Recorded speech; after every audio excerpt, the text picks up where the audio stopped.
Commencer. Ok, nickel. Du coup, bonjour à tous. Alors, comme Dan vous l'a dit, je vais vous faire ce cours sur la spectro. Alors là, ce que je vais essayer de faire, en fait, c'est que pour moi, le but, c'est que ce que je vais vous faire maintenant, c'est un peu un sens et ça vous soit un peu utile pour la suite. C'est que je ne vais pas vous faire le cours en entier, je ne vais pas vous faire toutes les pages de cours, je ne vais pas vous faire tout ça. Mais en fait, je vais essayer vraiment de vous expliquer le cours pour vous, en fait, ça ait un sens de faire ça maintenant et pour que vous arriviez à comprendre le principe du cours. En fait, ce que je vais faire, c'est que je vais ouvrir le cours Medibox pour vous montrer en fait quelle tête il va avoir le cours. Parce que là, du coup, en fait, je vous ai fait des notes. Je voulais vous les envoyer sur le groupe pour que vous puissiez les imprimer, mais j'ai pas réussi à trouver le groupe sur lequel vous êtes tous. Est-ce que quelqu'un peut juste me dire sur quel groupe vous êtes tous pour que j'essaie de vous l'envoyer pour que vous l'ayez en parallèle, s'il vous plaît, ou pas? Juste parce que là, je ne trouve pas sur WhatsApp. Comment il s'appelle le groupe où il y a tout le monde? Parce qu'on a pas mal de groupes avec pour les tuteurs un master prépa. Du coup, je ne sais pas quel est le vrai groupe. C'est Masterpass 2022-2023. Masterpass. Et ouais, mais moi, putain, je crois que je l'ai pas celui-là. Ah, attends. C'est pas Master Juillet. Vous n'êtes pas tous sur Master Juillet 2022? Non? Est-ce que vous êtes sur Master Juillet 2022? Parce que moi, j'ai. Non, pas tous. Ok. Euh... J'envoie un message à Dan pour qu'il vous l'envoie. Bon, on verra ça plus tard. Bon, en tout cas, je vais essayer de vous partager ça. Je vais voir si je peux partager deux trucs en même temps. Euh, tac. Nouveau partage. Ok, est-ce que là, je peux alterner correctement ou pas?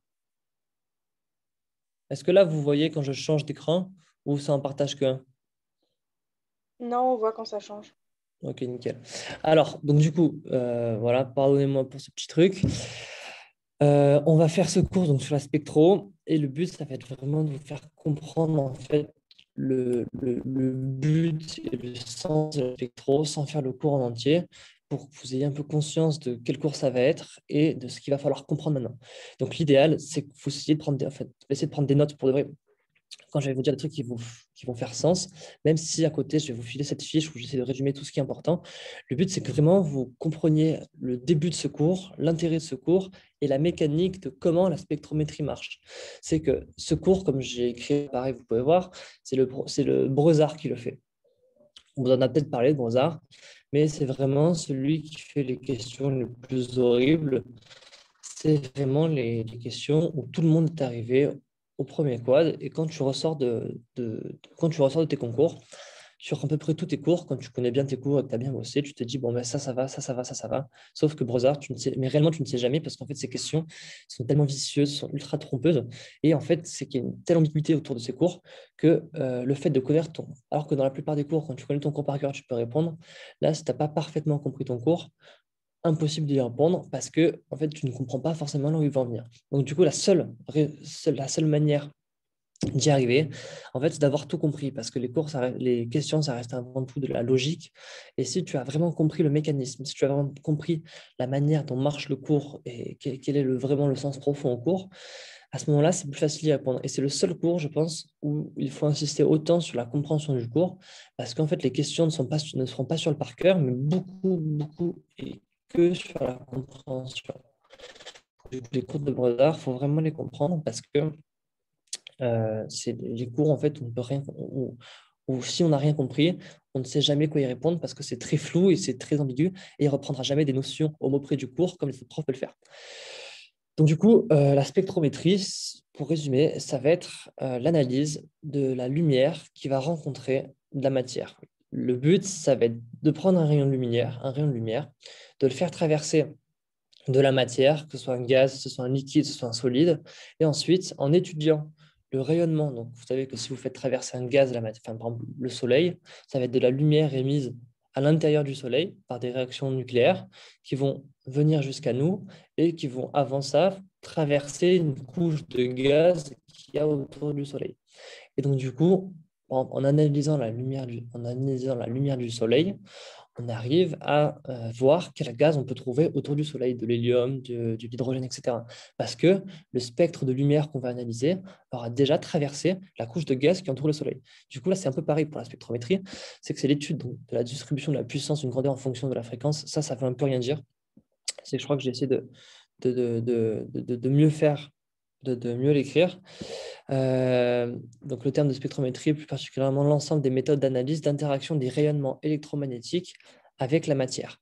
Alors, pareil, là, donc ces premières phrases, elles sont un peu grosses, elles font un peu peur, on ne comprend pas trop ce que ça veut dire. Mais en fait, les rayonnements, la lumière est un rayonnement électromagnétique. En fait, un rayonnement électromagnétique, c'est que toutes les ondes que vous allez étudier, toutes les ondes, et notamment la lumière, ce sont des rayonnements électromagnétiques. Donc là, je pense que vous voyez ma souris. Vous voyez que sur la page 3, on voit qu'il y a un moment, il y a marqué longueur d'onde avec champ magnétique oscillant, champ électrique oscillant. C'est qu'en fait, la lumière, quand elle va se déplacer, elle va avoir à la fois un champ magnétique et à la fois un champ électrique. C'est pour ça qu'on appelle ça un rayonnement électromagnétique. Donc, elle consiste à envoyer un échantillon de lumière, donc qui est un rayonnement électromagnétique, et observe la modification de cette onde électromagnétique. Donc, c'est ce que j'ai dit, c'est que l'onde, la lumière, quand elle va traverser le gaz, elle va ressortir différemment. Et l'étude de ce qui ressort, qui va être différent, c'est ça qui va permettre, qui va être différent, lié à la matière qu'elle a traversée, c'est ça qu'on va étudier. Et l'analyse de ces rayonnements est réalisée à partir de son énergie, sa fréquence, sa longueur d'onde et son nombre d'ondes. Donc ça, c'est les différentes notions que vous allez voir. Donc c'est là où j'ai un peu essayé d'écrire. Donc je vois ce que j'ai écrit là.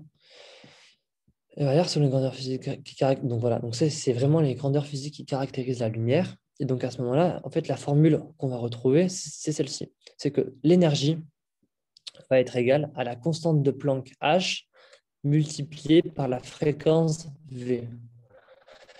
Ensuite, la fréquence, tu vas pouvoir la diviser en la célérité de la lumière C divisée par la longueur d'onde. Donc moi, j'ai mis L parce que je n'avais pas lambda sur mon ordi, mais par la longueur d'onde, c'est ça. Et ensuite, cette longueur d'onde, on peut la changer par le nombre d'ondes. Donc ça peut vous paraître un peu flou au début, mais en fait, c'est une formule qui est très simple, que vous allez revoir dans pas mal de cours, notamment dans les premiers cours sur d'atomes et d'atomistique. C'est ce que vous voyez en bas là. E égale HC sur lambda, E égale HCN. Donc, du coup, il ne faut pas s'embêter avec ça. Enfin, c'est assez facile. Mais par contre, un truc qui peut faire tomber aussi Brozard et qu'il aime beaucoup, c'est vous s'amuser à se mettre sur les unités SI. Voilà, vos unités courantes, bon, c'est assez basique, mais voilà, il faut vraiment comprendre qu'il peut nous niquer sur les unités SI, notamment sur la différence entre mètre et mètre-1. La longueur d'onde, on sait que c'est des nanomètres. Et le nombre d'ondes, comme on fait passer on fait l'inverse de la longueur d'onde, alors on se retrouve sur des mètres-1. Du coup, ça va, normalement, c'est bon. Ensuite, que signifient les spectres enregistrés? C'est que, comme je vous ai dit, ça va traverser un faisceau de gaz, de liquide ou de solide, et ça va nous permettre d'étudier l'état énergétique, la distribution de population des atomes, la nature des phénomènes impliqués dans le passage de transition du niveau d'une géométrie à l'autre, la géométrie, les interactions. Donc pareil, ça c'est un peu flou. On ne vous explique pas de quelle manière on arrive à étudier tout ça, comment juste en étudiant ça, on arrive à différencier l'état énergétique, la distribution de la population, la nature. Donc tout ça, je ne pense pas que ce soit à prendre de manière... ça m'étonnerait qu'ils mettent un jour un QCM. Qu'est-ce qu'on analyse dans ça? Il faut vraiment comprendre que juste cette analyse de la matière nous permet d'étudier énormément de phénomènes liés à cette matière-là. Tout cela, mais je ne suis pas sûr qu'apprendre ça par cœur, ce soit la chose la plus utile. Mais bon, je n'ai pas envie de vous dire de conneries. Du coup, voilà, ça c'est important. Ensuite, les rayonnements impliqués. Donc, du coup, domaine spectro de la lumière. Donc là, on va parler de l'onde qui va être émise. Donc, source extractrice, rayonnement électromagnétique de fréquence V et de longueur d'onde lambda. Du coup, c'est comme je vous dis, c'est toujours la même chose, toujours le même rayonnement avec son énergie, sa fréquence et son rayonnement. Du coup, donc là, c'est les différents domaines spectraux de la lumière. Donc, du coup, voilà, il faut comprendre que c'est la lumière, cette source extractrice et ce rayonnement électromagnétique. Du coup, les domaines spectraux, il va y avoir à la fois le visible. Ça, normalement, vous voyez ça un peu ça en terminale, Mais au pire, encore une fois, c'est des trucs où vous allez beaucoup revoir dans tous les cours de cette année. Du coup, pas de panique là-dessus. Mais voilà, il faut savoir que le visible, c'est de 400 à 800, que les UV proches, donc c'est quand c'est plus petit en termes de longueur d'onde. Donc là, on parle en longueur d'onde, hein. Et encore une fois, il faut bien comprendre que la fréquence est inverse à la longueur d'onde. Du coup, plus la longueur d'onde est petite, plus la fréquence est grande. Du coup, je l'ai écrit là, je crois. Voilà, vont affecter et en dire long sur les caractéristiques avec la matière avec laquelle la lumière réagit. Connaître le type de rayonnement selon la longueur d'onde, les limites. Donc 91-13, c'est la limite selon laquelle le rayonnement électromagnétique est ionisant ou non, c'est-à-dire a une vraie capacité d'action sur la matière sur laquelle elle va agir. C'est que toutes les ondes vont être au-dessus. Enfin, c'est ça que veut dire non ionisant. Mais ça, je ne l'ai pas écrit. Du coup, en vrai, peut-être écrivez-le si vous voulez un peu comprendre. C'est que le rayonnement non ionisant, les rayonnements non ionisants, c'est ceux qui ne vont pas avoir un effet, néfaste sur la matière, qui ne vont pas ioniser, qui n'ont pas la capacité d'avoir une modification sur les électrons en orbite autour de l'atome. Alors qu'à partir du moment où ton rayonnement est ionisant, quand tu vas envoyer une onde de cette manière-là, tu vas pouvoir interférer et interagir et ça va avoir un impact sur un électron de la couche externe. Donc ça, c'est ce que je vais vous expliquer maintenant, c'est tout ce qui est la transition électronique. C'est que la transition électronique, c'est que, est-ce que vous voyez tous qu'est-ce qui compose un atome, ou je dois le refaire pour être plus clair, pour être sûr que vous compreniez?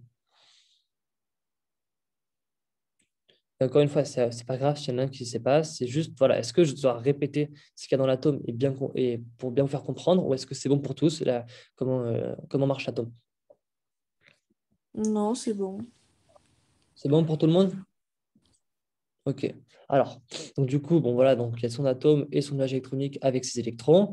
Et en fonction du nombre d'électrons, bon voilà, vous voyez la répartition des électrons, première couche, deuxième couche. Et en fait, les transitions électroniques, ça va se faire juste sur les électrons de la couche externe.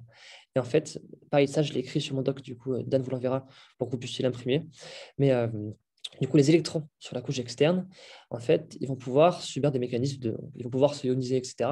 C'est-à-dire qu'ils vont être sur une couche, donc un état excité. Donc en fait, premièrement, il y a l'état, donc dans les électrons, dans l'atome, il y a la première couche qui s'appelle l'état fondamental. Et les électrons, en fait, ils vont pouvoir se répartir sur différentes couches quantifiées. Donc, tu as la couche 1, couche 2, couche 3, couche 4. Et quand l'électron ne va pas être sur sa première couche, donc la couche fondamentale, donc à la couche 2, couche 3, couche 4, il va pouvoir subir des mécanismes de transition électronique. C'est-à-dire qu'il va pouvoir passer de la couche 2 à la couche 1, donc il va perdre de l'énergie, à ce moment-là, il va émettre un photon de lumière. Et c'est l'inverse pour ce mécanisme. C'est que quand on va émettre de la lumière sur un gaz, à ce moment-là, à la bonne longueur d'onde donnée, l'électron qui est sur la couche fondamentale, sur le niveau 1, il va absorber ce photon, il va absorber de l'énergie qu'il y a dans ce photon, et donc il va se mettre sur la couche numéro 2 ou la couche numéro 3. Et en fait, ça, c'est la base des spectres, des raies d'absorption. C'est que quand dans une raie d'absorption, on a ça, qu'en fait, toute l'énergie, toute la lumière qu'on a envoyée sur notre gaz, en fait, à cette longueur d'onde-là, elle va servir à tous les. On sait que les électrons de la matière sur laquelle on a envoyé la lumière, à cette longueur d'onde-là, elles vont absorber le photon et la lumière qui a été émise pour s'exciter et pour passer de l'état fondamental, comme il y a marqué là, en état excité. Donc, du coup, voilà. Donc, du coup, là, on reparle de. Donc, c'est ça que ça veut dire ionisant, c'est cette capacité à faire ça et cette capacité à avoir un impact sur la matière. Donc, interaction avec la lumière et la matière. Donc, qu'est-ce que la lumière? Photon, voilà. Donc, il faut bien comprendre que le photon, c'est une particule qui n'a pas de masse, mais qui a quand même de l'énergie. Et ça peut paraître un peu contre-intuitif, mais voilà, c'est que le photon n'a pas de masse, mais a de l'énergie. Donc là, on parle de la lumière. Donc, on dit qu'il y a une nature double, corpulaire et ondulatoire. Donc là, pareil, là, vous avez encore le temps, vous avez encore la capacité de comprendre tout ce qu'on raconte là, sans devoir apprendre par cœur sans rien comprendre comme vous risquez de le faire cette année. Et donc, du coup, si vous avez un peu de temps, je vous conseille peut-être d'aller voir pour juste comprendre en fait pourquoi on dit que la lumière a une nature double et corpusculaire, corpusculaire et ondulatoire. Peut-être aller regarder en 2-2 ce que ça veut dire les fentes de Young. C'est une expérience qui a été faite il y a plus de 100 ans, qui en fait en est venu à cette conclusion que tout a une nature double, corpusculaire, ondulatoire. Mais pour que ça ne soit pas trop flou pour vous, peut-être essayer de regarder ça. Juste comme ça, vous avez une petite idée sur ce principe tant que vous avez du temps. Donc, quand il s'agit de particules indivisibles de masse nulle, appelées les photons, leur transport d'un point A à un point B se comporte comme une double onde, l'une électrique, l'autre magnétique. Elles sont perpendiculaires. Donc, c'est ça, c'est que soit la lumière a une nature ondulatoire, soit corpusculaire. Et quand c'est une onde, il s'agit à la fois d'une onde électrique et d'une onde magnétique. C'est ce que vous voyez sur ce schéma, ce que je vous dis tout à l'heure. Donc, du coup, là, on en revient à la formule de l'énergie d'un photon ou de la lumière, que l'énergie de la lumière est égale à la constante de Planck qu'il faudra connaître, mais vous allez voir que et en maths, et en chimie, et en physique, et que partout on vous en parle, du coup, bon, ben, vous allez voir que vous allez l'apprendre quoi qu'il soit, multiplié par la fréquence de la lumière, qui revient à écrire la célérité de la lumière divisée par la longueur d'onde, qui revient à écrire le nombre d'ondes. Du coup, pareil, ça, vous allez le connaître aussi, pas de problème. Donc, du coup, là, on en revient là. L'origine des spectres. Donc, spectre de lumière, spectre. Donc, là, c'est l'absorption. C'est quand on fait ce mécanisme où tu mets la lumière blanche, tu mets le sodium à l'état gazeux, tu fais donc traverser ta lumière par le sodium. Ensuite, tu as tout le mécanisme pour arriver à avoir un spectre une diffraction. Et on voit que quand on met du sodium à cette longueur d'onde, je crois que c'est 533 nanomètres, ben, il y a une raie noire qui signifie que la lumière, le sodium absorbe les électrons à ce niveau-là.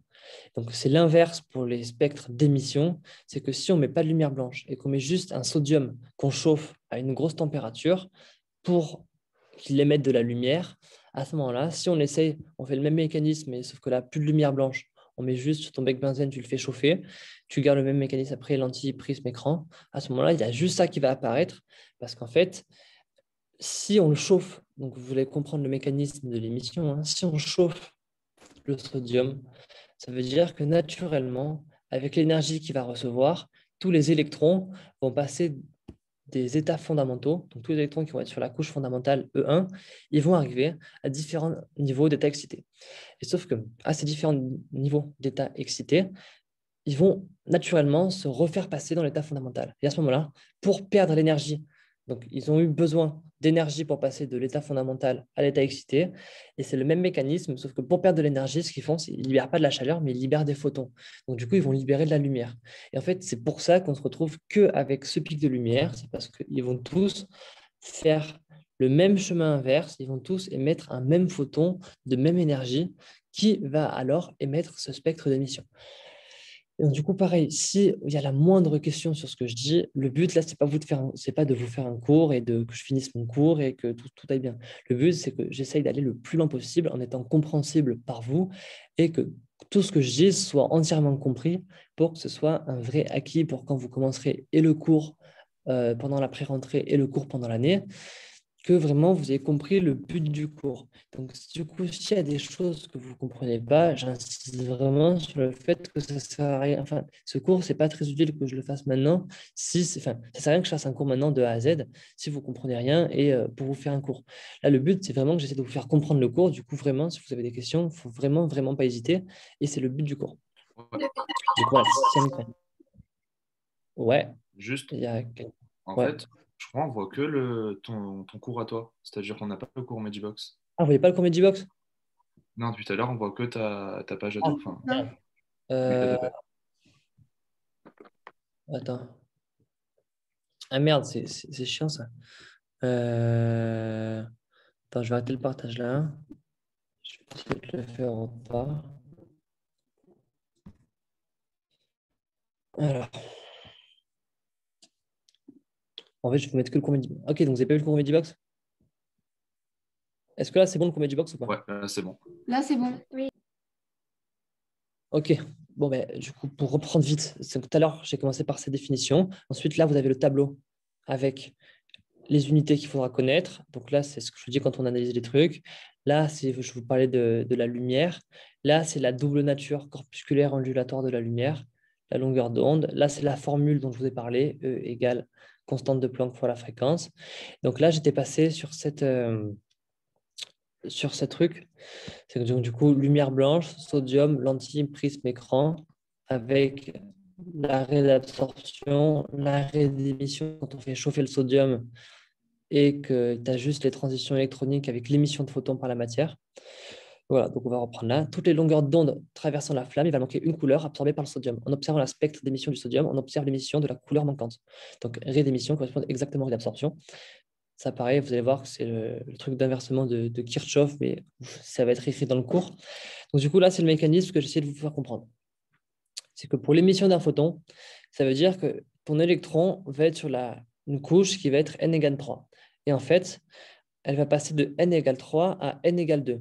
Et à ce moment-là, pour perdre cette énergie, parce qu'en fait, ton photon va être plus énergétique sur la couche 3 que sur la couche 2, pour perdre cette énergie, alors il va y avoir l'émission d'un photon selon l'énergie qui va être libérée.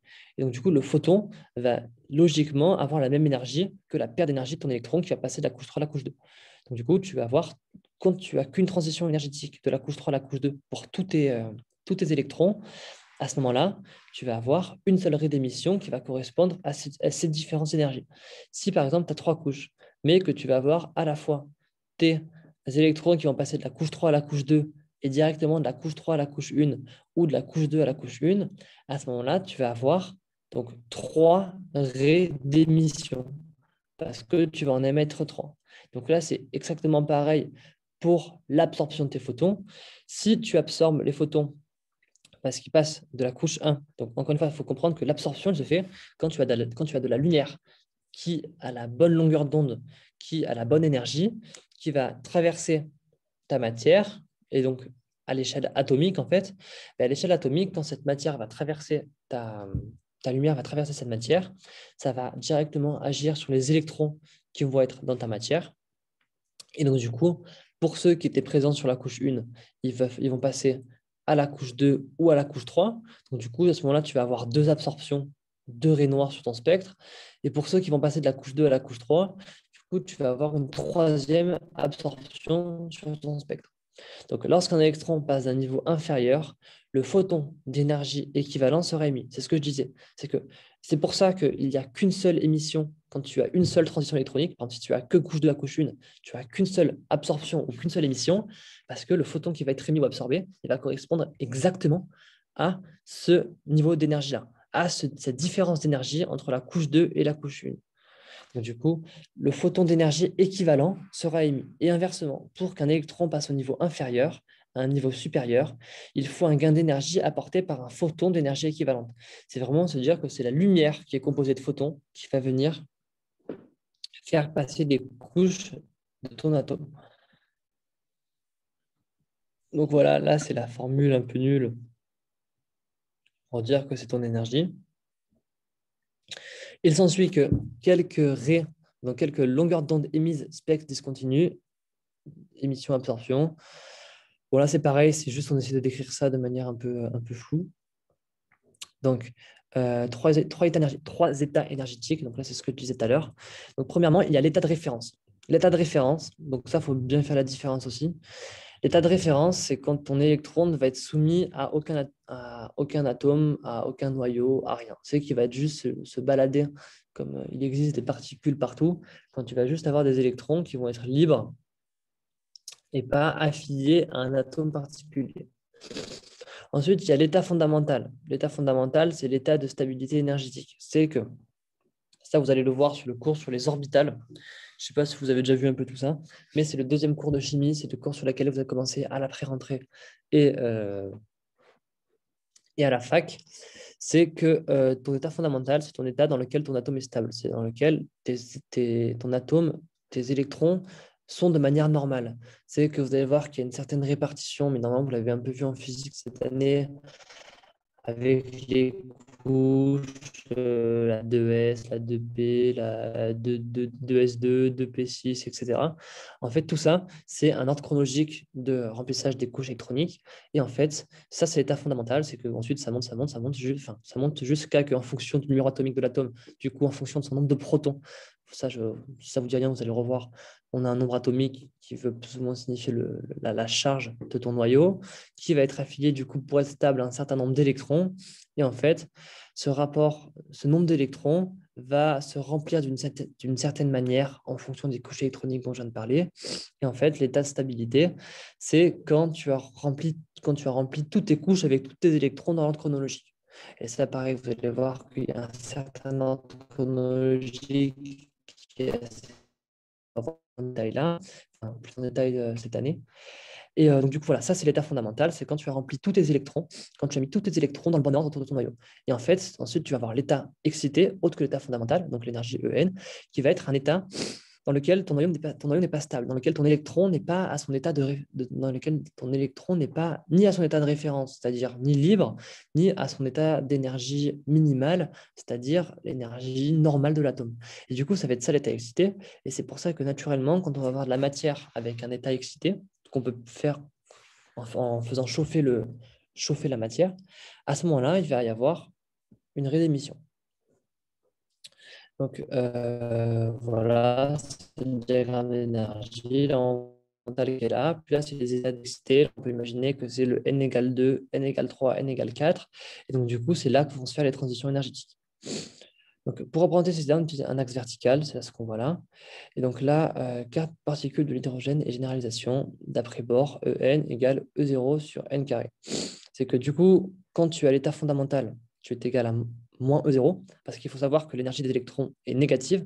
Du coup, tu es à moins 13,6 EV. Mais ça, c'est que pour le cas particulier de l'hydrogène. Et j'insiste dessus, ça marche que pour l'hydrogène, parce que l'hydrogène n'a qu'un seul électron. Parce que comme c'est H1 avec un seul proton, lui, l'hydrogène, il a toujours un seul électron au maximum.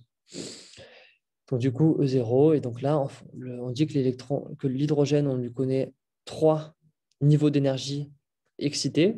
Et donc du coup, ça, on en parle un peu, c'est là, c'est N1, N2, N3. Et donc du coup, en fonction de ça,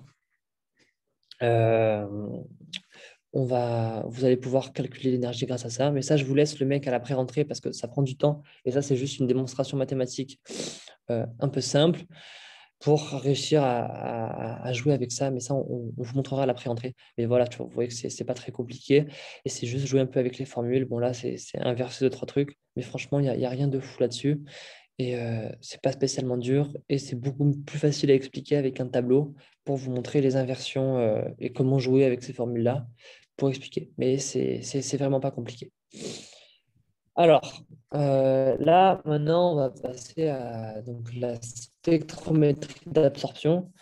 C'est comment arriver, donc comment on peut comprendre l'absorption dont je vous ai parlé depuis tout à l'heure sur la transition électronique. Donc l'absorption, ça veut dire qu'on va faire passer de la lumière à travers de la matière et que les électrons dans l'état fondamental vont en profiter pour s'élever en énergie et donc du coup passer dans les niveaux excités supérieurs. C'est comment cette absorption-là, comment ce mécanisme-là va nous permettre de faire des études sur la matière, voilà. Et là, on va un peu expliquer ça, même s'il faut le voir, c'est assez superficiel. On va un peu essayer de nous expliquer ça. Donc, énergie totale. Donc là, on nous parle de l'énergie totale d'un électron. On va voir que c'est une énergie totale, elle dépend de l'état de translation, de rotation, de vibration, énergie électronique, énergie d'orientation de spin. Donc ça, on en parle sur les premiers cours de Brezard. Donc là, ça ne vous dit rien, c'est normal, ça ne sert à rien d'apprendre ça par cœur comme des bourrins, on va vous l'expliquer, on va vous l'apprendre.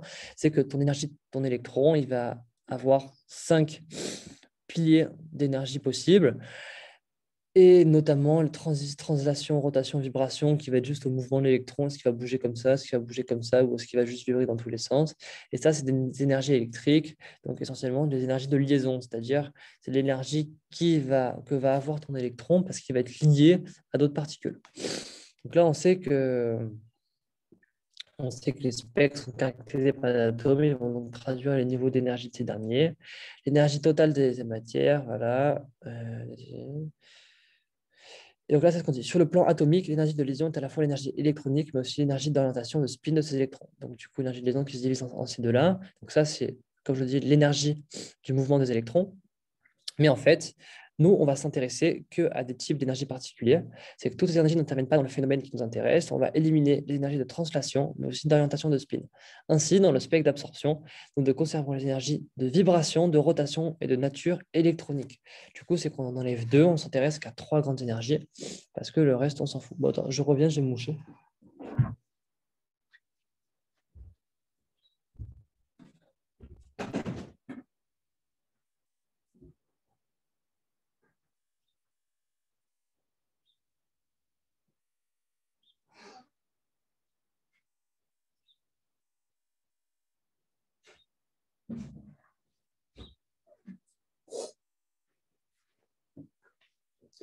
Donc, du coup, pareil, je redis, si vous avez des questions, n'hésitez pas à me couper pour que je sois plus clair sur un truc ou que je réexplique quelque chose.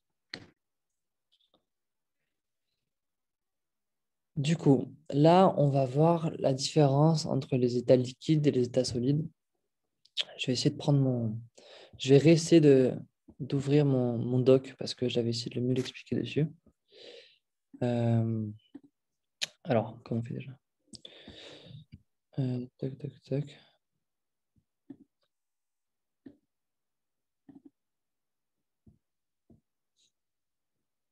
Ok, donc là, je ne peux pas alterner entre les deux. C'est ça? Pendant que vous le voyez. Là, je suis sur Medibox. Est-ce que vous voyez Medibox ou pas? Là, Non, moi, non, non. non. Ok.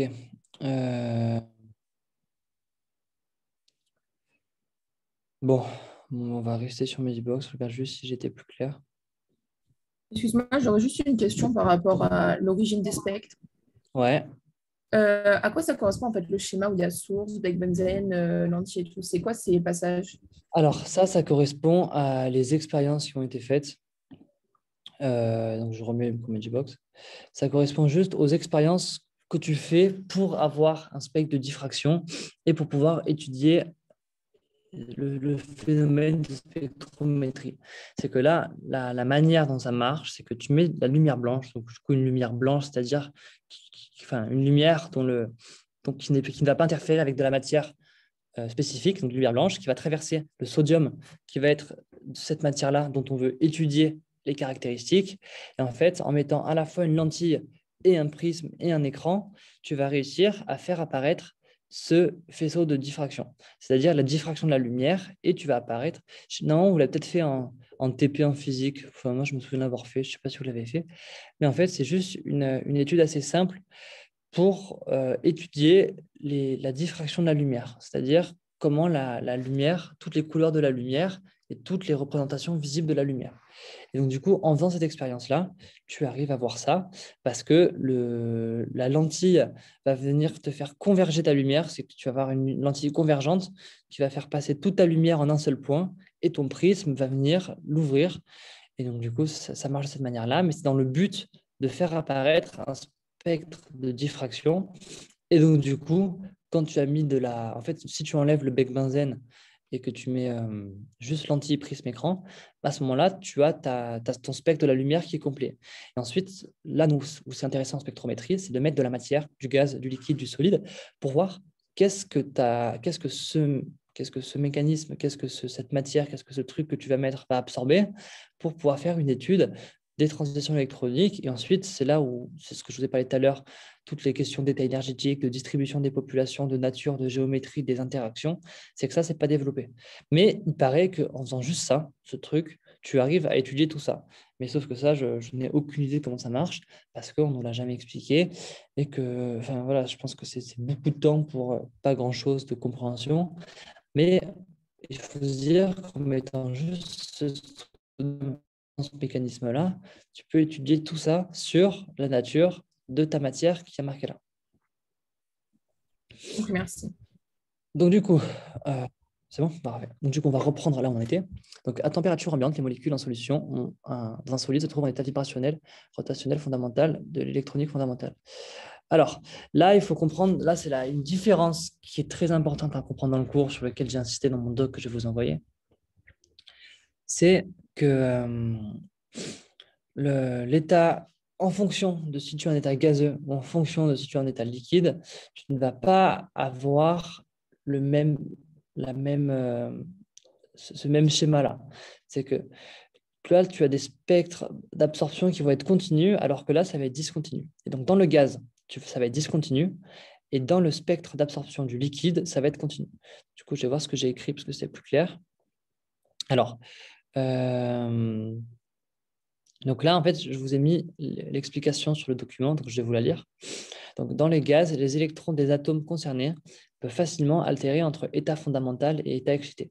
C'est que c'est plus facile pour un électron dans le gaz de sortir de son état fondamental, d'être en état excité et de très vite redescendre. C'est pour ça que des fois, les gaz ont de la couleur, etc. C'est que régulièrement, les gaz vont avoir la capacité, les électrons des gaz vont avoir la capacité à passer à des niveaux supérieurs, puis à redescendre, à passer à des niveaux supérieurs, puis à redescendre, et en permanence. Et donc, du coup, c'est pour ça que quand tu vas étudier un gaz, tu vas souvent avoir tu vas avoir un spectre discontinu, parce que tu vas avoir, donc encore une fois, quand on fait ces études électroniques, c'est que pour les électrons de la couche externe, c'est que pour l'électron qui est le plus en périphérie de ton atome. C'est les électrons qu'on appelle les électrons de valence. Donc, du coup, c'est plus facile pour un gaz d'avoir des électrons sur dans les différents états, donc dans les différents états excités.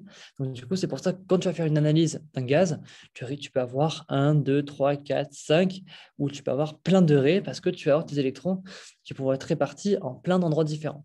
Alors que dans un état liquide ou dans un état solide, ça va être plus compliqué pour tes électrons, voire impossible, de sortir de ton état fondamental. C'est que dans le liquide et dans le solide, les électrons sont tous à l'état fondamental et ont beaucoup, beaucoup, beaucoup de mal à être à l'état excité. Et donc, du coup, ce qu'on voit là, donc là, on voit bien qu'il y a 3 bandes différentes, mais là, on voit un grand truc.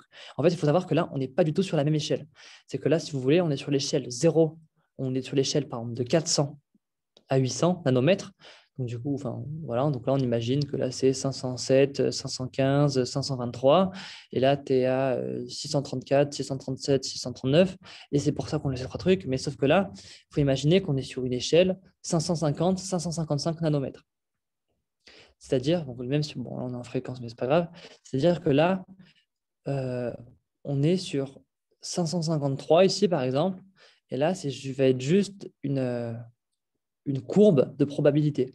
Et en fait, ça va être lié à ce dont j'ai parlé tout à l'heure, l'énergie rotationnelle et l'énergie vibrationnelle. C'est qu'en fait, on va voir qu'on en parle juste après, l'énergie rotationnelle et l'énergie vibrationnelle de des électrons vont permettre à la matière de bouger à plus ou moins 1 nanomètre de longueur d'onde. Donc, du coup, il va pouvoir y avoir des mini-changements liés à ça, parce que tu vas avoir une énergie rotationnelle, une énergie vibrationnelle, qui va faire que, alors que ta transition électronique, elle se fait tout le temps à 535 nanomètres, parce que tu es toujours à l'état fondamental dans le liquide et dans le solide, comme il y a marqué au-dessus, donc tu es toujours à l'état fondamental. Donc, du coup, tu as toujours une seule absorption ou une seule émission, mais parce que tu as une énergie vibrationnelle et une énergie rotationnelle qui peut être différente, tu peux avoir des toutes petites modifications à 1 ou 2 nanomètres près. Alors que dans le gaz, tu vas avoir des grandes barres. En fait, il faut imaginer que dans le gaz, c'est exactement pareil, sauf que là, tu as ces courbes, c'est la même chose. Sauf que là, on n'est pas du tout assez zoomé sur ça. Et du coup, on ne le voit pas. C'est que là, on a l'impression que c'est tout droit, mais en fait, c'est cette forme qu'aurait la courbe en temps normal. Parce que tu as cette capacité à avoir une différence comme ça. Donc voilà, je pense que c'est plus ou moins ce qui est expliqué là. Plusieurs d'absorption, mais un intervalle de longueur d'onde, bande d'absorption. Donc, c'est pour ça qu'on appelle ça un spectre d'absorption, une bande d'absorption, donc discontinu. On voit bien que c'est discontinu. Alors que là, le spectre d'absorption, on voit bien qu'il est continu. Donc là, on appelle ça une bande spectrale, alors que de l'autre côté, on appelle ça une bande d'absorption.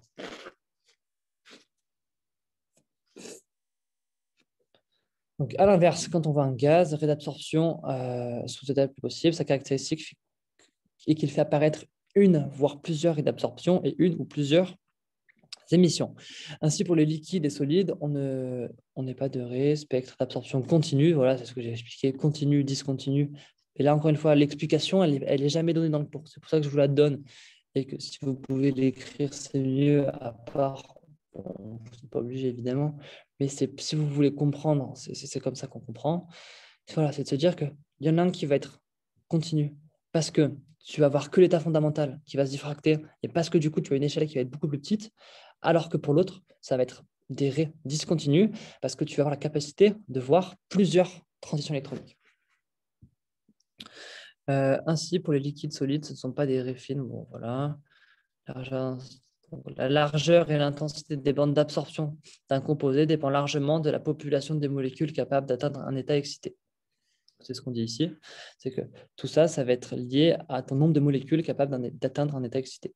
Considérons une molécule qui absorbe à une seule fréquence ou longueur d'onde. C'est ce qu'on voit ici. C'est ce qu'on voit dans cet exemple-là.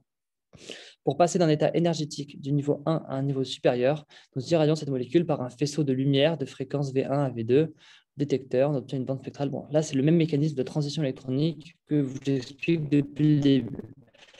C'est que pour faire un électron dans un autre état, à ce moment-là, il faut que tu aies un faisceau de lumière qui est marqué mode connexion est instable. Est-ce que ça marche pour vous ou pas?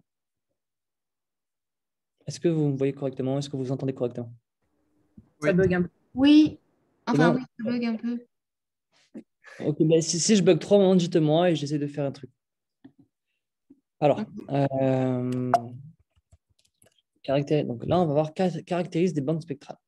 Au cours d'une transition, donc là, c'est ce que je dis tout à l'heure, c'est qu'il y a un niveau électronique, il y a un niveau vibrationnel qui va correspondre à 1/10 de ton niveau électronique. Par exemple, si tu as un niveau électronique, comme on a vu tout à l'heure, de 13,6 électronvolts, ça veut dire que ton niveau vibrationnel, il va avoir une différence de maximum 1,3 électronvolts. C'est-à-dire que ton maximum de différence, ça va être 1,3. Et ton niveau rotationnel, il va être du maximum de 0,13. En fait, c'est juste l'ordre par contre qu'il y a à prendre. C'est que tu as ton niveau électronique qui est la plus grosse différence d'énergie dont on parle depuis tout à l'heure. Et en fait, dans ton niveau électronique, et c'est pour ça qu'il y a ça, tu vas avoir des sous-divisions à l'état vibrationnel qui vont ou même se diviser à l'état vibrationnel. C'est-à-dire que si tu as le niveau électronique, en place, c'est assez bien expliqué ici. Tu as ton niveau électronique qui va correspondre à ta bande au milieu, celle que tu vois qui est sur la Vmax. Ensuite, tes niveaux vibrationnels, ça va être tous les 1/10. Ça va être toutes tes petites bandes qui vont être là à droite, mais qui vont être encore séparées.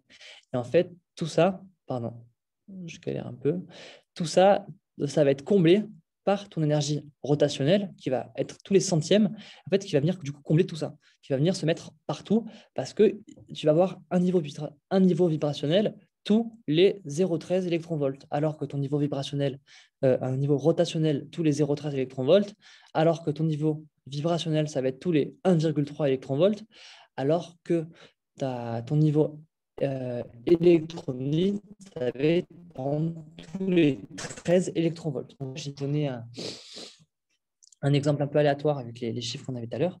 Donc voilà, c'est le 13, ça veut rien dire. Mais ce que je veux dire, c'est que voilà, c'est que tu as cette différence et c'est comme ça que va se décomposer ton absorption continue ou discontinue, comme je vous l'ai dit. Parce qu'au final, en fait, ta discontinue, c'est juste que ta discontinue, elle est continue, en fait. C'est juste que tu vas en avoir plusieurs, alors que là, tu vas avoir qu'une seule absorption.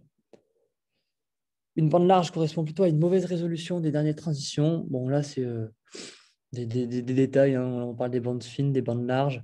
C'est effectivement, on dit que quand tu as une bande fine comme ça, et qui est assez belle, c'est que effectivement, tu n'as pas trop tu n'as pas de problème de résolution. Alors que quand tu vas avoir un truc très large et très éclaté, c'est qu'à ce moment-là, tu as un problème parce que normalement, tu es censé avoir un truc assez fin et que ça se divise qu'au niveau rotationnel. Donc, du coup, tu dois avoir ce spectre.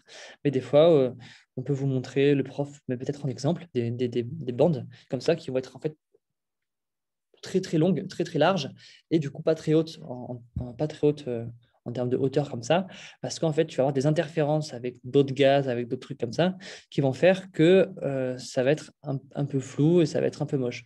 Donc, une bande large correspond plutôt à une mauvaise résolution des dernières transitions à cause des interactions du chromophore avec le milieu environnant. Donc, le chromophore, c'est le sodium, par exemple, dans l'exemple de tout à l'heure. C'est la matière que tu vas étudier, ou à cause de la température qui génère de l'agitation moléculaire. Donc là, on explique pourquoi on peut avoir une bande large. Donc, une mauvaise résolution. Considérons sur le plan énergétique que lorsqu'on excite, il passe de l'état niveau 1 à niveau 2. Donc là, c'est ce que je vous ai dit tout à l'heure, c'est que quand tu prends un électron que tu excites en envoyant un photon, il passe d'un niveau 1 à un niveau 2. Donc chaque niveau d'énergie va être subdivisé en niveaux vibrationnels, eux-mêmes rotationnels. Cela fait apparaître une quantité quasi infinie de raies qu'on perçoit comme spectre d'absorption. Donc là, c'est ce que je vous dis. C'est que là, il y a la Vmax avec l'énergie de transition, l'énergie qui se fait normalement à la transition. Donc par exemple, je sais pas, 530 nanomètres parce qu'on est en longueur d'onde. Donc là, bon, là, on est en longueur d'onde, donc c'est plus clair. Mais ensuite, tu vas avoir ton électron qui va pouvoir se mettre du coup dans tes énergies vibrationnelles pour se mettre tous les 1 ou tous les 1,3 comme je disais tout à l'heure, puis rotationnel pour se mettre tous les 0,13, ce qui fait qu'on a une quantité quasi infinie de raies qu'on perçoit comme un spectre d'absorption continu. Donc là, on peut limite rajouter continu pour que ce soit plus clair. Parce qu'effectivement, là, on a l'impression que c'est continu, alors que ça n'est pas forcément en temps réel.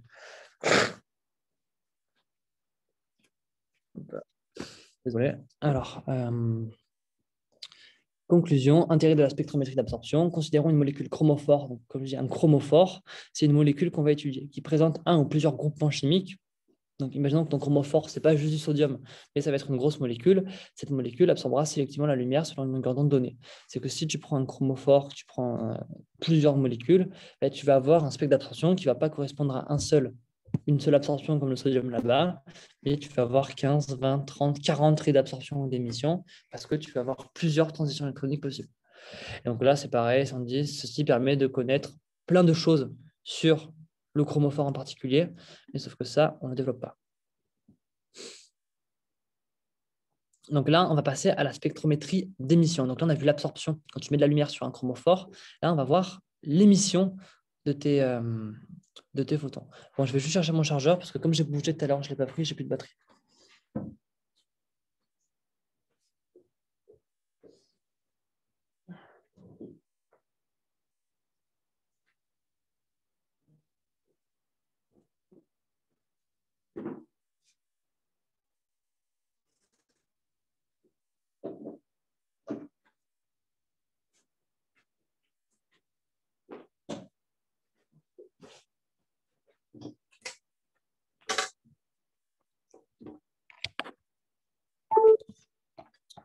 Donc du coup, pareil, il n'y a pas de question sur tout ce qu'on vient de voir, sur l'énergie vibrationnelle, rotationnelle, sur la manière dont marche la transition électronique, sur comment voilà, ton atome il fait pour absorber tes photons et que tu aies ces raies noires. Est-ce que tout le monde a compris ça ou pas? Parce que ça, si vous l'avez vraiment compris, ben, vous allez voir que quand vous allez revoir le cours pendant la pré-rentrée et pendant l'année, ça va être beaucoup plus simple en fait, d'apprendre les détails, de comprendre les subtilités du cours, parce que là, c'est normal si vous ne comprenez pas tout.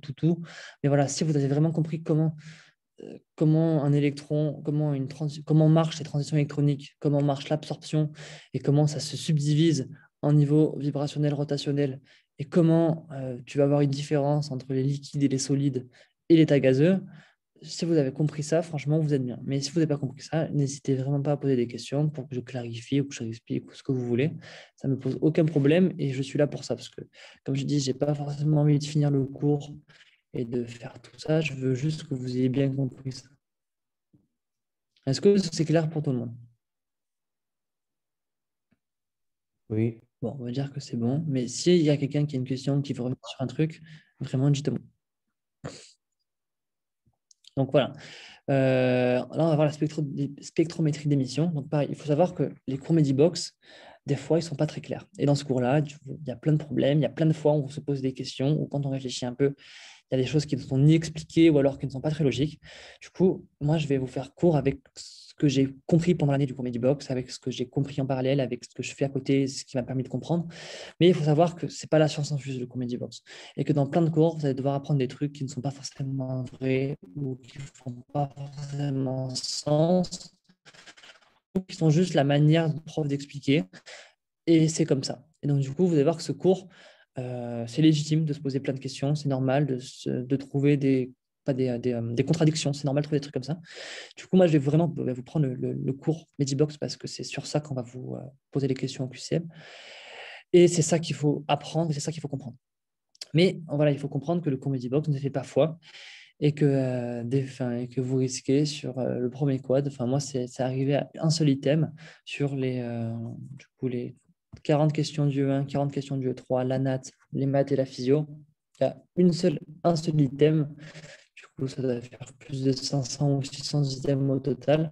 Il n'y a qu'un seul item qui m'a fait défaut à cause du cours Medibox. Du coup, voilà, faut juste avoir conscience de ça. Travailler sur Medibox, c'est très bien et je le conseille à tout le monde, mais ce n'est pas la science infuse. Du coup, spectrométrie d'émission. Là, on va voir que l'émission, il y a deux types d'émissions. Il y a deux types. L'électron va pouvoir. Donc, l'émission se fait, comme je vous ai dit, par la transition électronique inversée. C'est-à-dire que ton électron va être dans un état excité et va repasser à l'état fondamental pour émettre de la lumière. Et en fait, cette émission, elle va se faire de deux manières. Soit on a ce qu'on appelle la luminescence. C'est qu'à ce moment-là, que ton électron va passer au niveau, à l'état excité, grâce à un champ électrique, grâce à la lumière, grâce aux rayons X, grâce à des électrons accélérés, grâce à de la réaction chimique, réaction biologique. Donc ça, c'est plein de phénomènes avec photoluminescence, radioluminescence, ce qu'on veut. Ou soit, il va pouvoir passer à ce niveau-là grâce à de la chaleur, ce qu'on appelle l'incandescence. Donc, il faut bien différencier luminescence, qui sont l'électron. Donc, ça, pareil, je compte sur vous pour prendre des notes parce que sinon, ça va permettre de vous clarifier parce que le prof n'explique pas forcément très bien et n'est pas forcément très clair. Et il faut bien comprendre que ces deux différences, elles se font sur la manière dont les électrons vont s'exciter. Et les électrons, ce qui s'excitent, ça veut dire vont passer de l'état fondamental à un état excité. Donc, soit tu as la luminescence, c'est par plein de techniques, soit tu as l'incandescence, où c'est par la chaleur, c'est en faisant chauffer. Donc là, c'est ce qu'on dit, c'est tout corps chauffé émet des rayonnements électromagnétiques, de la lumière, et donc il va émettre ces rayonnements électromagnétiques parce que tes électrons, ils vont venir se mettre grâce à la chaleur sur les états excités, et puis ils vont naturellement redescendre à l'état fondamental, émission d'un rayonnement, puis ils vont repasser grâce à la chaleur, puis ils vont émettre, puis ils vont remettre, et puis ils vont repasser, puis ils vont émettre. Il faut savoir qu'à l'état excité, l'électron n'est pas stable. Du coup, il va en permanence repasser à l'état fondamental avant de, s'il y a de l'énergie déposée par la chaleur, repasser à l'état excité.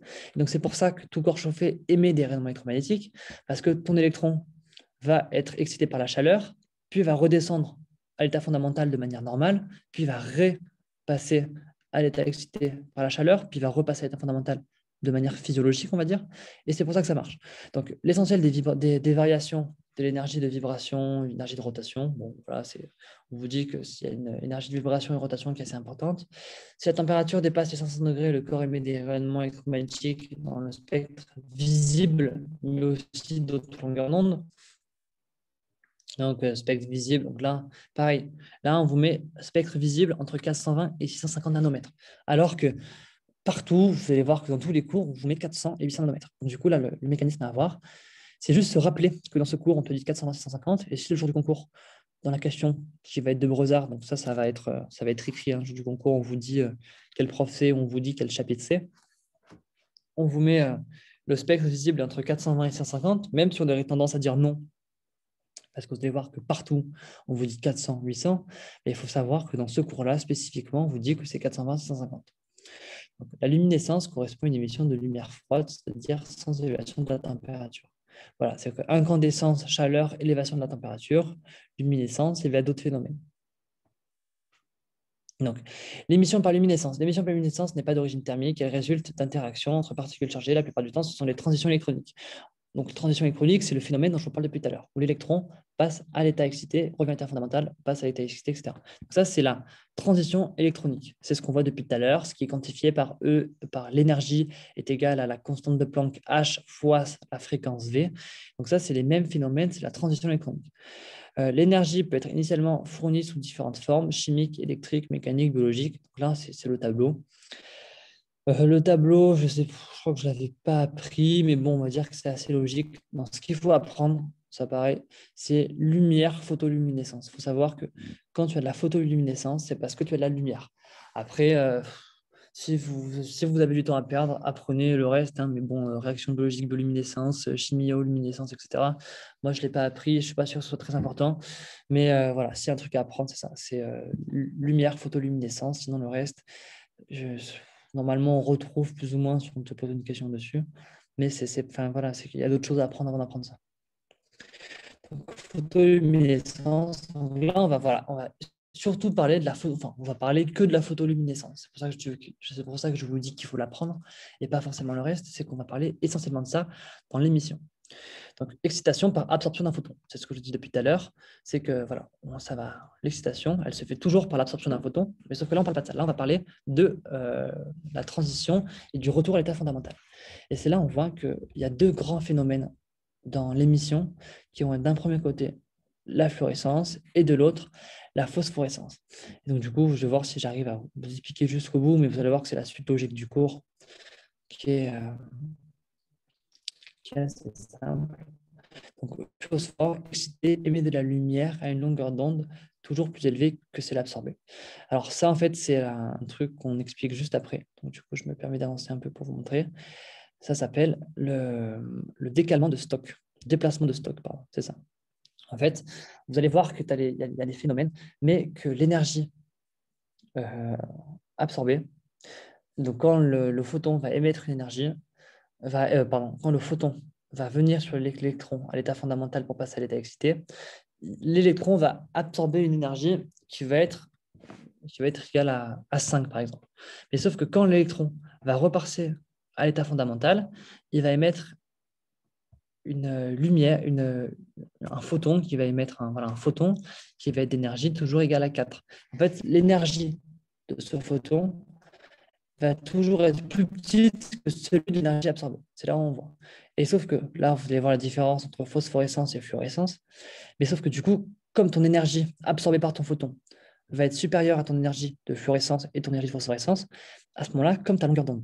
Donc là, pareil, il faut que vous revisualisez la formule E égale H fois donc la fréquence V qui est égale à C sur lambda. Donc E est égal à la constante de Planck multipliée par la célérité de la lumière C multipliée par 1 sur lambda. Pardon, c'est écrit juste là. H multiplié par C sur lambda. Comme vous voyez que lui est au dénominateur, ça veut dire que ça va évoluer en sens inverse. Ça veut dire que pour passer de là à là, pour passer de l'énergie à la longueur d'onde, donc ça, je connais le mec qui va vous faire le cours à l'après-rentrée, du coup, je vais vous demander qu'il peut-être vous l'explique un peu mieux. C'est normal que ça se retourne et que du coup, ta longueur d'onde absorbée, alors que ton énergie absorbée est la plus forte, ta longueur d'onde absorbée va être la plus petite. Parce que pareil, les rayonnements qui sont dans les ultraviolets, donc si je vous remets le spectre d'énergie, il y a les infrarouges. Attends, je vous le remets au tout début. Juste là. Là, il y a les ultraviolets. Là, il y a les infrarouges. Et en fait, plus tu vas vers le bleu, plus tes longueurs d'onde sont petites, plus ton énergie va être grande. Donc ça, à la limite, quand le cours est fini, regardez, prenez cette formule-là et faites des calculs où vous prenez une longueur d'onde est égale à 400 nanomètres ou une longueur d'onde est égale à 300 nanomètres. Et vous allez voir que l'énergie est toujours plus grande quand tu as 300 nanomètres qu'à 400 nanomètres. Parce que quand tu divises un chiffre par 300 et quand tu divises par 400, c'est plus grand quand tu divises par 300 que quand tu divises par 400. Et donc, du coup, c'est pour ça qu'il y a ce qu'on appelle le déplacement de Stokes ou le retournement de Stokes, je ne sais pas comment il l'appelle. Voilà, mais c'est ce qu'on dit là. Et donc voilà, là, on nous explique que fluorosphore excité émet de la lumière à une longueur d'onde toujours plus élevée que celle absorbée. C'est que la longueur d'onde va toujours être plus élevée dans le photon qui va être émis, mais l'énergie va toujours être inférieure. C'est que voilà, c'est que longueur d'onde supérieure, énergie inférieure. Ça, pareil, ça, c'est très facile de vous piéger dessus. Et en écurie, donc les écuries, c'est les QCM notés que vous allez avoir au cours de l'année. Et en écurie et au concours, ça tombe très souvent et ça peut très vite tomber. Et voilà. Donc, cette propriété très sensible permet de détecter des fluorophores à des concentrations très faibles. Bon, voilà, on vous explique que cette différence-là nous permet d'être très précis sur la manière dont on va faire nos études. Donc là, c'est exactement pareil que tout à l'heure. C'est la troisième fois, on nous dit que les informations qu'on va pouvoir tirer de cette étude, ça va être la structure, les interactions, le l'environnement, l'exposition, le degré, les distances. Bon, ça pareil, franchement, j'en sais rien comment ça marche. Et à ce moment-là, il faut faire de la vraie spectrométrie et dans les labos pour qu'ils vous expliquent tout ça. Mais bon, on s'en fout. Après, pareil, franchement, moi, je vais être honnête avec vous. Hein, je ne suis pas en train de, même si globalement on dit qu'en médecine, il faut tout apprendre, et ce qui n'est pas faux d'ailleurs, hein, c'est que le concours est tellement important qu'il vaut mieux plus apprendre que moins apprendre.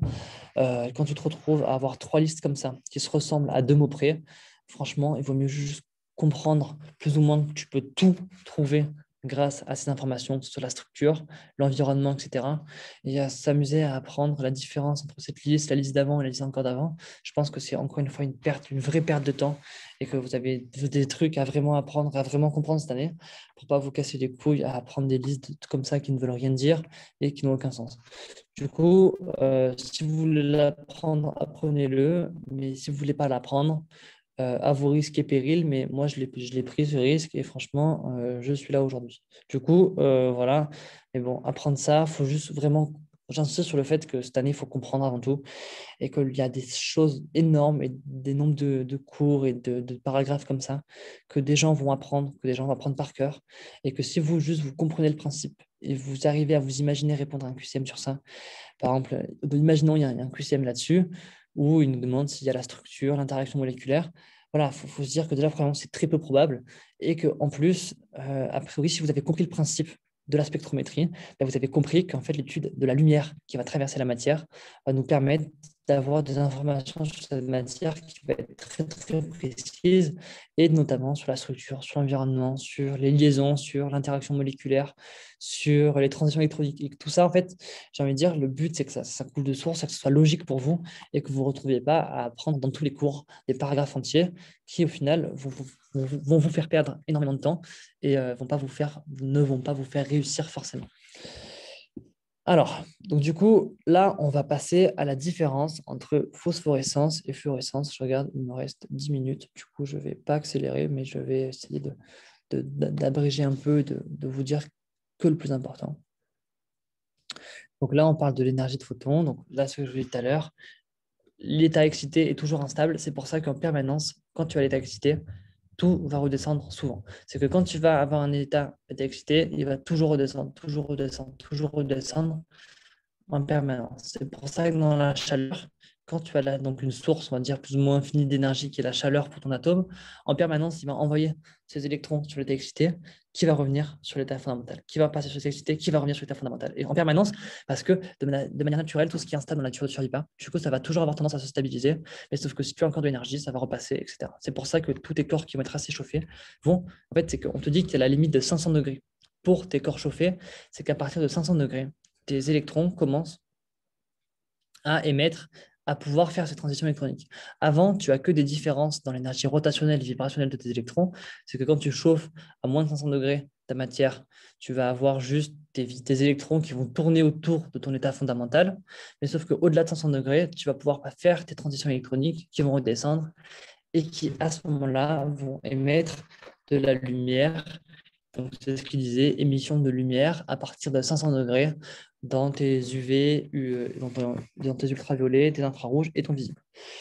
Donc, du coup, là, on te parle du coup de la dissipation. Donc là, en fait, ça va être ça, pareil, je l'ai mieux écrit sur. J'ai fait un truc beaucoup plus clair sur mon doc. C'est sur tous les processus qu'on appelle de désactivation. C'est qu'en fait, quand tu vas être à l'état excité et que ton électron va repasser à l'état fondamental, c'est un phénomène qu'on appelle un phénomène de désactivation.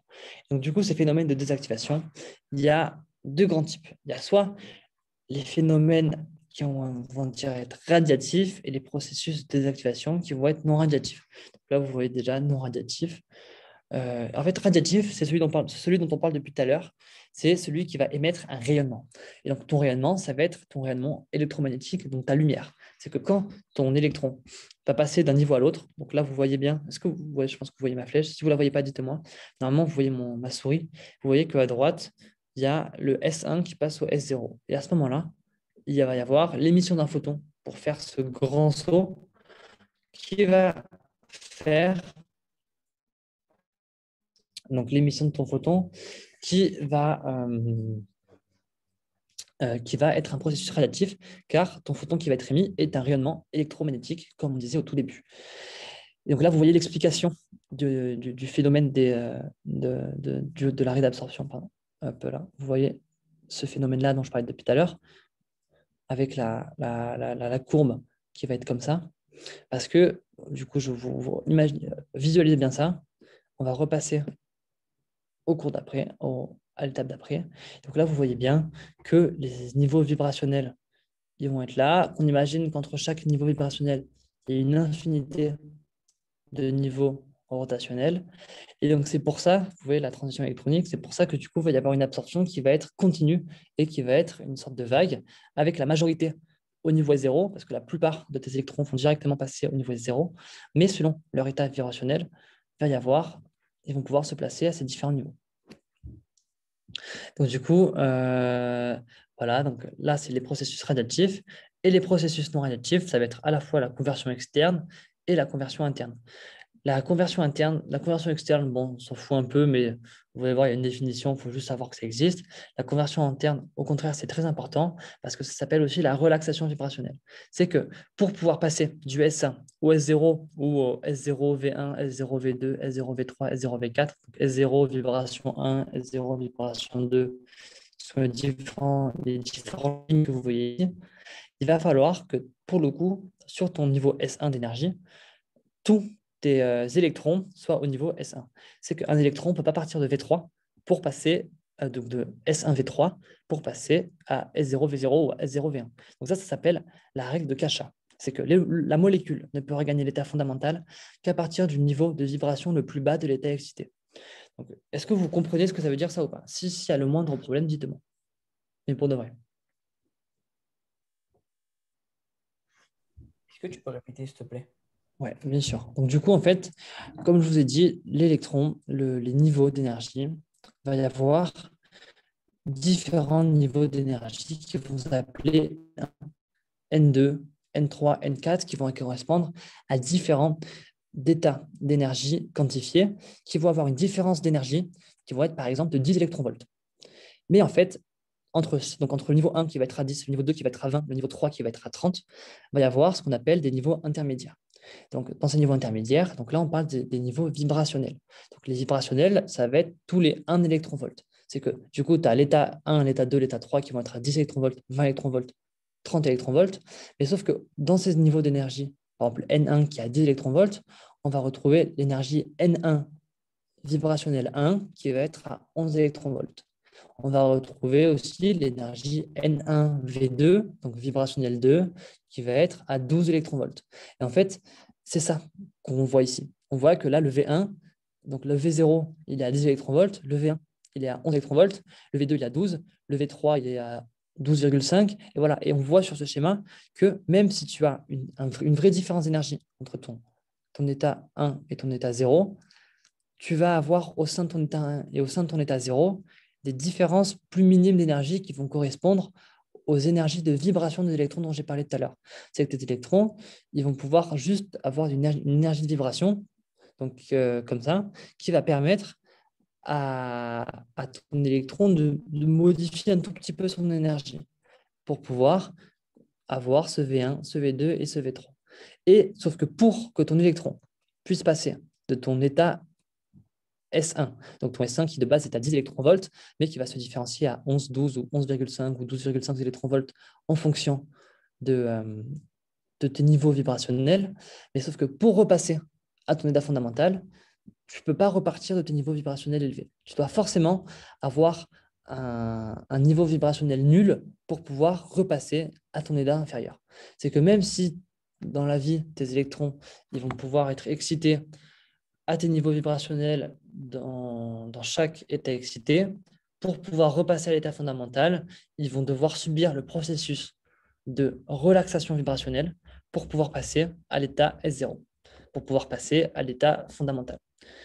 Donc, du coup, c'est ça. Ça s'appelle la règle de Kasha. Là, c'est bien explicité ici. La molécule ne peut regagner l'état fondamental qu'à partir du niveau de vibration le plus bas de l'état excité.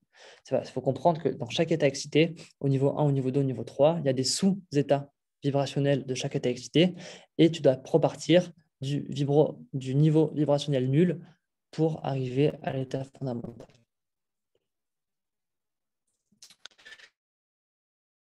la fluorescence, la fluorescence, qui va se caractériser juste par le nombre de spins. Vous allez voir, ça ne veut rien dire. J'avoue que ça, on ne vous explique rien pendant l'année. Ça va être en contradiction avec les cours sur les orbitales et les atomes que vous allez voir. C'est que la fluorescence, c'est le phénomène qu'on vient de voir ici, c'est ta relation vibrationnelle avec ton passage de ton S1 à ton S0. Donc là, on dit qu'il y a un spin qui est égal à 1. Mais ça, pareil, vraiment, j'insiste sur le fait que je vais vous envoyer la feuille, vous allez l'imprimer et vous allez la lire. Et vous allez reprendre le cours. Je vais voir si Dan peut vous envoyer le cours maintenant de Spectron. Et comme ça, vous allez juste essayer de voir avec la feuille que je vous ai envoyée et le cours de Spectro, essayer de comprendre.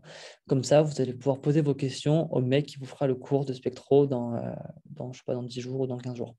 Et la feuille, vous allez vraiment la garder jusqu'à la fin parce qu'en fait, j'ai essayé de mettre les informations et les explications qui ne sont pas sur le Comedy Box et que le prof ne dit pas en cours.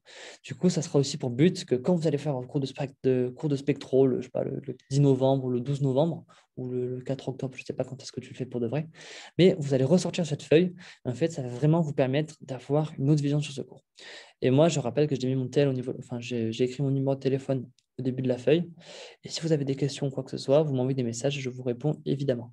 Donc, dans ce cas-là, il va y avoir émission à partir de l'état de vibration 0 de l'état excité. Donc voilà, c'est le retour à l'état fondamental. Il faut que les électrons aient rejoint l'état vibrationnel le plus bas possible de l'état concerné. Donc là, c'est ce que j'essaie de vous dire depuis tout à l'heure. C'est que tu ne dois pas être au V0 de ton S1 pour pouvoir rentrer. Donc là, on rentre dans la dernière partie du cours que j'ai envie d'aborder avec vous aujourd'hui. C'est la phosphorescence. Donc, il faut comprendre qu'il y a pas mal de différences entre la fluorescence et la phosphorescence. Donc là, pareil, là, je l'écris sur le cours, mais là, il faut comprendre que le phosphorescence, il n'a rien à faire ici. C'est que normalement, le phosphorescence, il se trouve après 10-9 et 10-6 secondes. Ce premier paragraphe, il concerne la fluorescence. Donc, ces phénomènes de conversion externe sont des phénomènes extrêmement rapides puisqu'ils ont lieu dans des échelles de temps situées entre 10-9 et 10-6 secondes.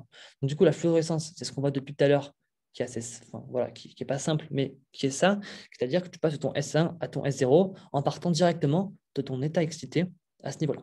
Et ça, ce processus, il prend du coup entre 10-6 et 10-9 secondes. Ça, il faut évidemment connaître les échelles de temps. Sur les chiffres comme ça, avec des différences, il faut vraiment, vraiment connaître. En fait, là, on va parler de l'état. Donc, il faut savoir que du coup, dans cela, je vous ai parlé du spin. Je vous ai parlé du spin de ça. C'est ce qu'on écrivait ici. Donc là, on a un spin qui est égal à 1. Ça, il faut juste connaître ça sans vraiment comprendre. Mais il faut juste se dire que voilà, ici, tu as un spin égal à 1. C'est tout. Parce que dans ta formule, tu as tes deux électrons qui vont avoir des spins inversés, ça va s'annuler et tu vas tomber sur 1. Alors que dans ton phénomène de phosphorescence qu'on va voir ici, dans le premier truc en haut à droite, là, tu vas avoir un spin qui va être égal à 3. Donc, on appelle ça état de triplet. Pareil, vous allez voir, ça, c'est le schéma du prof qui est assez bien expliqué. Hein. C'est que tu pars de ton état vibrationnel que tu vas avoir. Donc, ça, c'est la spécificité de la phosphorescence. C'est que tu as une conversion intersystème. Du coup, tu vas passer de ton état excité à ton état excité triplé. Et voilà, tu vas avoir cette flèche en plus, je pense que vous voyez bien ça. C'est juste que la fluorescence, si tu n'as pas ça, si tu n'as pas la courbe intersystème. Et c'est ça qui fait la différence entre la fluorescence et la phosphorescence, c'est ça. Et sauf qu'on te dit que son niveau d'énergie est généralement proche, mais inférieur à celui de l'état singulier. Donc l'état singulier, c'est S1. C'est pour ça qu'il y a le S, ça veut dire singulier 1. Là, on est à T1 parce qu'il y a marqué triplet 1. Et ça, c'est lié au spin. C'est lié au spin qui est égal à 1 ici et qui est égal à 3 ici. Donc, singulier 1, triplet 3. Voilà. Et donc là, tu as l'état de triplet 1. Et pareil, il faut imaginer que si là, tu as S2, là, on a marqué que S0 et S1. Mais s'il y a S0, S1, S2, S3, ben, tu auras donc S0, S1, S2, S3 du côté gauche, mais du côté droit, tu auras donc S0 parce que tu n'as que le S0, mais tu auras T1, T2, T3. Parce que pour chaque niveau d'énergie, il existe un état triplé. Donc, du coup, ce niveau d'énergie, on se dit qu'il est très proche de S1, mais il va être un peu en dessous. Et c'est ça qu'on appelle la conversion intersystème. C'est quand tu vas descendre ton niveau d'énergie pour te mettre à ton état triplé. Et ici, les phénomènes, ils prennent entre 10-3 et 10 secondes. Donc, du coup, par rapport à 10-9 et 10-6, c'est de 1 million de fois à 100 000 fois plus rapide. Donc, du coup, c'est beaucoup plus rapide que le phénomène, beaucoup plus lent, pardon, que le phénomène de fluorescence. Donc, sur un point de vue énergétique, au cours du phénomène de phosphorescence, la variation d'énergie est inférieure à celle de la fluorescence et même inférieure à celle de l'énergie absorbée. Donc là, je vais vous expliquer ce que je vous ai dit tout à l'heure sur pourquoi ton énergie absorbée va être supérieure à ton énergie de fluorescence, à ton énergie de phosphorescence. Parce que quand tu vas avoir ton électron qui va absorber de l'énergie pour passer à ton état excité, donc il va toujours être au S0, et donc, toujours être au S0, pas dans les énergies vibrationnelles, toujours être au S0, et il va absorber une énergie qui va le mettre soit au S1, soit au S1V1, soit au S1V2, soit au S1V3. Ou s'il y avait d'autres choses sur le diagramme avec les S2, OS2, OS3, etc. Et alors que l'énergie de fluorescence, en fait, on a vu qu'il y avait le phénomène de relaxation vibrationnelle qui allait faire passer, même si ton électron il va au V3, il doit repasser au V0 pour redescendre après. Donc du coup, si on fait la différence d'énergie entre S0 et S0, S1, S0V1, S0V2, S0V3, que tu fais une moyenne, puis que tu prends la moyenne de différence entre S1, parce qu'en fait, pendant les phénomènes d'émission, là, c'est mieux expliqué ici, on voit bien que ton électron, il peut directement arriver, donc ils partent tous de S1, mais il peut arriver directement sur les différents états vibrationnels. C'est qu'il peut arriver sur S0V3, S0V2, S0V1. Et en fait, là, si vous prenez une règle ou si juste vous arrivez à voir à l'œil nu, vous voyez qu'en fait, la différence d'énergie qu'il va y avoir entre S0 et S1 en moyenne, ça va être ça, alors que pour redescendre, la moyenne va se rapetisser. C'est pour ça qu'on a ça. Donc, tu as une énergie encore plus faible dans le phénomène de phosphorescence. Donc, phosphorescence, c'est quand tu passes par un état triplé, parce que ton énergie va être encore inférieure. Et donc, du coup, voilà, c'est pour ça qu'ensuite, on a le déplacement de Stokes avec, quand tu passes de l'énergie à la longueur d'onde, comme c'est inversement proportionnel, plus ton énergie est grande, plus ta longueur d'onde est petite. Et donc, du coup, plus ton énergie est grande, plus ton énergie est petite, plus ta longueur d'onde va être grande. Donc ça, c'est juste ça, le phénomène de déplacement de Stokes. Tac, tac, tac. Là, je finis ça et j'ai fini. Je vais juste envoyer un message à Dan pour voir si je continue, enfin, si je l'attends ou pas.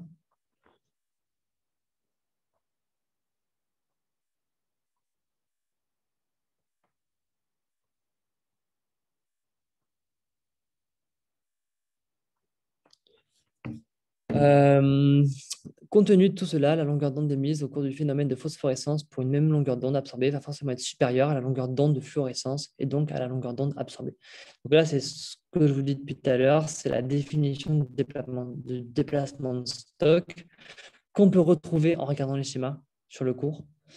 Et si on regarde un spectre lumineux avec une bande spectrale, si on regarde un spectre lumineux avec une bande spectrale, attends, il y a Dan qui m'envoie des messages. Tac, tac, tac. Tous les processus de désactivation sont en compétition. Et donc là, pareil, ça, c'est à comprendre, c'est que le processus de désactivation, c'est à la fois les processus radiatifs et non radiatifs. Toute augmentation de la température va favoriser les désactivations non radiatives. C'est que plus il va faire chaud, moins tu vas avoir de rayonnements qui vont être émis. Relaxation vibrationnelle ou le choc intermoléculaire entre une diminution de désactivation par fluorescence et phosphorescence. Donc ça, pareil, c'est normal que ce ne soit pas très clair, c'est normal que ce soit un peu flou, mais vous allez voir que le cours du stage de pré-rentrée, puis le vrai cours, puis tout le boulot que vous allez faire dessus, ça va vous permettre de très bien comprendre ce cours. Donc, comme j'ai dit, le but de ce cours, c'est que vous l'ayez vraiment très bien compris, parce que les questions, ça va être sur la compréhension. C'est qu'on va vous poser évidemment des questions de cours, on peut vous dire 10-3, 10, 10-6, 10-9, mais il y aura surtout des questions de compréhension. Donc ça, c'est la dernière partie que je ne ferai pas aujourd'hui, et parce que je n'ai pas le temps, et que 1h15, déjà, c'était assez court. Et j'ai un peu dépassé pour vous expliquer la première partie. Ça, c'est juste l'application et avec des choses assez simples que vous avez vu en terminale sur l'absorption, sur Beer-Lambert, etc. Qu'on vous fera peut-être à la pré-entrée, je ne sais pas. Mais en tout cas, voilà, moi, j'insiste pour que cette partie, si vous bossez cet après-midi, vous la revoyez un peu. Donc, je vais voir pour que Dan vous envoie tout de suite le doc. Mais voilà, c'est essayer de prendre le doc, de prendre d'essayer de comprendre, de faire des annotations, de prendre le cours Medibook, de le lire, de comprendre, de tout faire pour que ça marche bien. Voilà, donc du coup, moi j'ai fini de dire ce que je vous ai dit. J'espère que j'ai été assez clair et que voilà, j'ai assez bien expliqué ce que je voulais faire. Est-ce que je voulais que vous appreniez les choses pour lesquelles pour moi c'est important. Et donc, du coup, est-ce que vous avez des questions sur quoi que ce soit, sur l'année, sur tout, sur le cours là, sur ce que vous voulez, vous pouvez me poser maintenant. Voilà. Mais sinon, je coupe le Zoom. Donc, du coup, je vais laisser 2 minutes à côté de mon ordi. Si vous avez des questions, dites-moi, je vous réponds. Et sinon, vous pouvez vous déconnecter. Et si vous avez des questions et que vous ne voulez pas les poser devant tout le monde, attendez un peu et posez-les moi ou voilà, faites ce que vous voulez.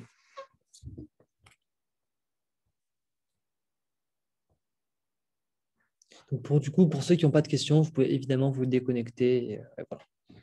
Merci beaucoup. Merci, Merci, bonne au journée. revoir. Au revoir. Merci. Au revoir.